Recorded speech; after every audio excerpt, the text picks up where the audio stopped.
Hi అండి. Welcome back to Lucky's kitchen world. అందరూ బాగున్నారా? నేను కూడా చాలా చాలా బాగున్నాను. మీరందరూ కూడా బాగుండాలని మనస్ఫూర్తిగా కోరుకుంటున్నాను. ఇంకా మన వీడియోస్ ఎవరైనా కొత్తగా చూస్తున్నట్లయితే ప్లీజ్ లైక్ చేయండి. అలాగే మన ఛానల్ని సబ్స్క్రైబ్ చేసుకుని సపోర్ట్ అయితే చేయండి. ప్లీజ్ సపోర్ట్ చేయండి. ఇంకా లైక్ కూడా ఇవ్వండి వీడియోకి. మీ లైక్స్ చాలా చాలా ఇంపార్టెంట్ అనమాట. ప్రతి ఒక్క లైక్ ఒక సపోర్టర్ కింద లెక్కేసుకుంటాను. ఇంకా లైక్స్ ఇవ్వడం వల్ల మన వీడియో అనేది ఇంకా కొంతమందికి రికమెండ్ అవుతుంది. అలా వ్యూస్ పెరగడానికి కూడా హెల్ప్ అవుతుంది. ప్లీజ్ చూసిన వాళ్ళైతే ఒక లైక్ ఇచ్చేయండి. ఇంకా వీడియోలోకి అయితే వెళ్ళిపోదాము.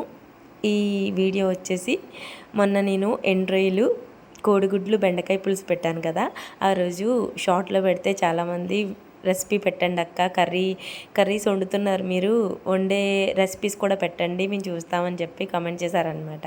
అందుకే వండే వీడియోస్ అన్నీ కొంచెం లాంగ్ వీడియోస్ తీస్తున్నాను, షార్ట్లోనేమో చూపిస్తున్నాను అనమాట. మీకు కూడా కొంచెం క్లియర్గా ఎక్స్ప్లెయిన్ చేసినట్టు ఉంటుంది, వీడియో తీసుకున్నట్టు కూడా ఉంటుంది కదా అని చెప్పి వీడియో అయితే తీసాను. కానీ ఈ వంటల వీడియోస్కి నాకేమీ అంత వ్యూస్ ఏం రావట్లేదండి.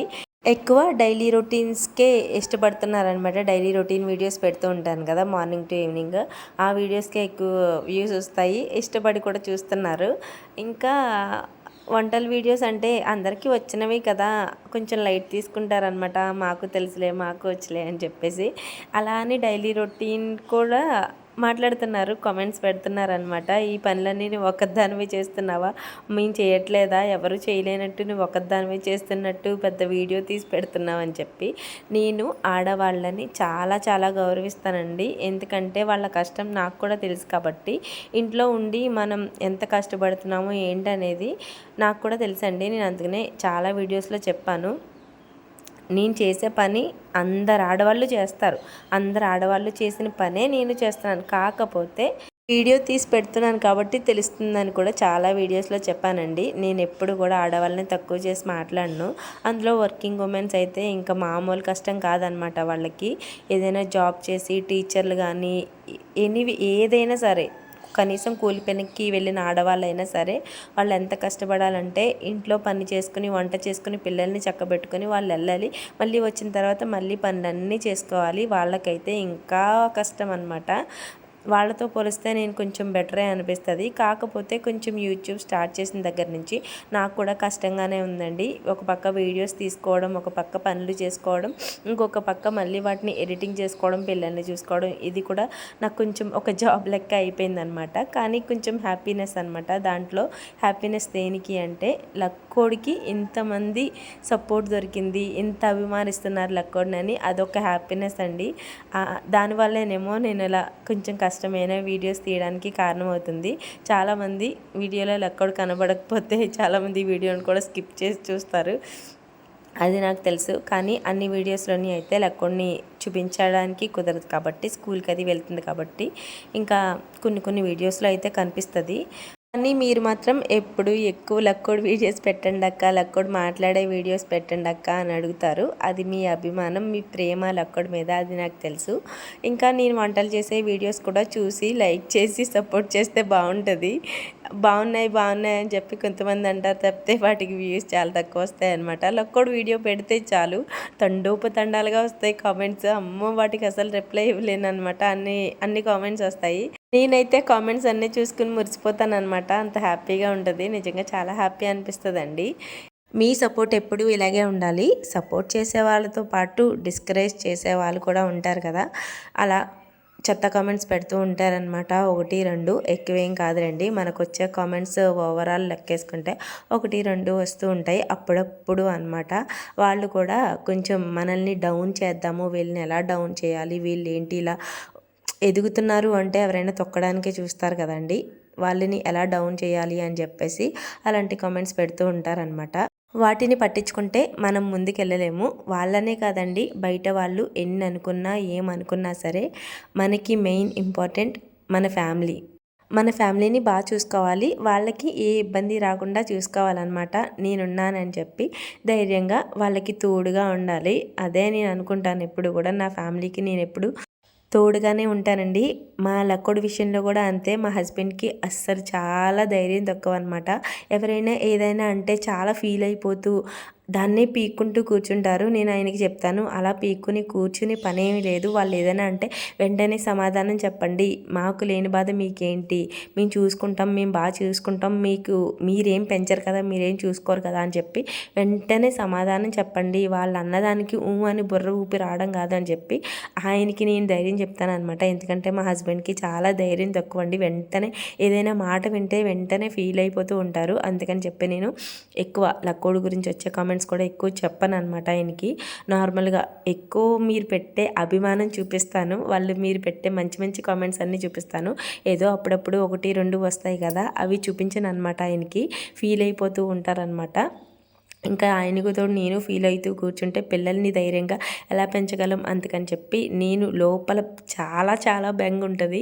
ఫ్యూచర్లో ఎలా ఉండాలి, ఏం చేయాలి, లక్కోడి విషయంలో ఏ స్టెప్ తీసుకోవాలి అని చెప్పి రకరకాలుగా ఆలోచిస్తాను. ఆయనతో కూడా సజెషన్స్ తీసుకొని ఏం చేయాలి, ఎలా చేయాలని ఆలోచించుకుంటాము. అలాగనే ఆయన ఏమీ ఆలోచించరని కాదు, ఆయన కూడా లక్కోడి విషయంలో చాలా బాగా ఆలోచిస్తారు. కాకపోతే కొంచెం ఫీల్ అయిపోతూ ఉంటారనమాట. ఎవరైనా ఏదైనా అంటే దాన్ని మనసులోకి తీసేసుకుంటారు. అందుకని చెప్పి కొంచెం ఆయనకు కూడా ధైర్యం చెప్తాను. నేను ధైర్యంగా ఉన్నట్టు ఆయనకు కూడా ధైర్యం చెప్తాను అనమాట. నేను కూడా ఫీల్ అవుతూ కూర్చుంటే, ఇద్దరం అలా కూర్చుంటే పిల్లలు మా లక్కోడు ఎలా ధైర్యంగా ఉంటుందంటే ఫ్యూచర్లో తన్ని కొంచెం స్ట్రాంగ్గా పెంచాలి అంటే మనం ముందు పేరెంట్స్గా స్ట్రాంగ్గా ఉండాలి అని చెప్పేసి మా హస్బెండ్కి నేను ప్రతి విషయంలోని తోడుగా ఉంటానన్నమాట. ఏంటి ఇదంతా సోది అనుకోకండి, ఏదో షేర్ చేసుకోవాలనిపించింది, కొంచెం మనసు ఏదోలా అనిపించింది, అందుకే షేర్ చేసుకున్నాను. ఇంకా వీడియోలోకి అయితే వెళ్ళిపోదాము. అసలు మ్యాటర్ వచ్చేసి కూర ప్రాసెస్ ఎలాగా ఏంటి అని చెప్తాను అన్నాను కదా. ఇది ఎండ్రాయిలు కోడిగుడ్లు పులుసు అనమాట, బెండకాయలు వేసి. టేస్ట్ అయితే చాలా బాగుంటుంది. సీ ఫుడ్ ఇష్టపడుతున్న వాళ్ళకైతే బాగా నచ్చుతుంది. ఎండ్రాయిలు ఎండి చేపలు ఇష్టం లేని వాళ్ళు కొంచెం ఇంట్రెస్ట్ చూపరు కదా కొంతమంది. ఎండ్రాయిలు ఎండి చేపలు వాసనే పడదండి కొంతమందికి, అలాంటి వాళ్ళకి నచ్చదు. కానీ ఎండ్రొయ్యలు, ఎండి చేపలు, మెత్తళ్ళు ఇలాంటివి ఇష్టపడి తినే వాళ్ళకి ఈ పులుసు అయితే అబ్బా అద్దరిపోతుంది అనిపిస్తుంది అనమాట. అంత టేస్ట్ ఉంటుంది. నేను ఎండి చేపలు తినండి, ఎండ్రొయ్యలు, మెత్తళ్ళు అయితే బాగా ఇష్టంగా తింటాను. మెత్తళ్ళు అయితే మా నానమ్మ నేను ప్రెగ్నెన్సీ టైంలో ఉన్నప్పుడు బాగా వండి పెట్టేదనమాట. అప్పుడు బాలింత పచ్చని చేస్తాం కదా, ఆ టైంలో మెత్తళ్ళు కూర తినాలంట. ఆ టైంలో బాగా వండి పెట్టేదే. నిజంగా నానమ్మలు అమ్మమ్మలు వండితే వాటికి వంకలు పెట్టగలమా చెప్పండి. నిజంగా టేస్ట్ వేరే లెవెల్ అనమాట, అంత బాగుంటుంది. మ్యాక్సిమం నా కూరలన్నీ కూడా మా నానమ్మ మా చిన్నమ్మ దగ్గర నేర్చుకున్నవే. నేను ఎక్కువ మా చిన్నమ్మ కూడానే ఎక్కువ తిరిగేదాన్ని అనమాట వంటలు చేసేటప్పుడు. అంటే వంట చేసేటప్పుడు ఎక్కువ వంటగదిలోనే కూడా తిరుగుతూ ఉండేదాన్ని. అలా నాకు వంటలన్నీ అలవాటయ్యాయి. నేను ప్రత్యేకంగా ఏమి వంట నేర్చుకోలేదండి, చూస్తూ నేర్చేసుకున్నాను అనమాట. మా చిన్నమ్మ కూడా తిరిగేదాన్ని వంట చేసేటప్పుడు చూడడమని, అలా ఎలా చేస్తున్నారు, ఎంత వేస్తున్నారు ఏంటి అనేది అలా తెలుసుకున్నాను. అలాగే అలవాటైపోయిందనమాట నాకు. ఏదైనా సరే ఉప్పులు కారాలు కూడా నేను స్పూన్లతో కొలతల ప్రకారంగా వేయను, ఉజ్జాయింపుగా వేసేస్తాను. అవి అలాగే సరిపోతాయి అనమాట. అలాగా అలవాటైపోయింది వంట చేయడం.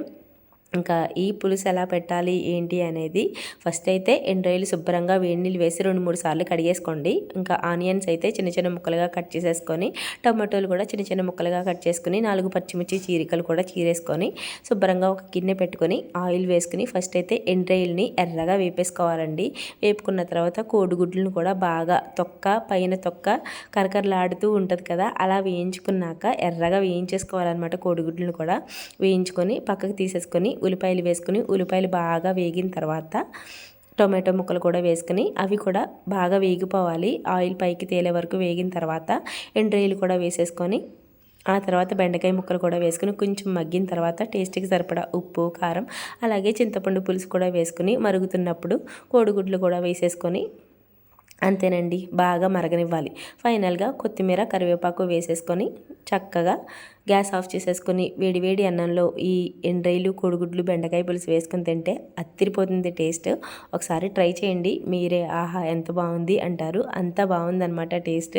కొంచెం కారంగా చేసుకున్నామంటే చేపల పులుసు కూడా పనిచేయదనమాట. అలా కోడిగుడ్డు కొరుకుతూ పులుసులో ఎండ్రాయి తగులుతూ బెండకాయ ముక్క నంచుకొని తింటే అత్తిరిపోయింది. ట్రై చేయండి. ఇంతే ఈ వీడియో. మళ్ళీ వీడియోలో కలుద్దాం. Thanks for watching. బాయ్.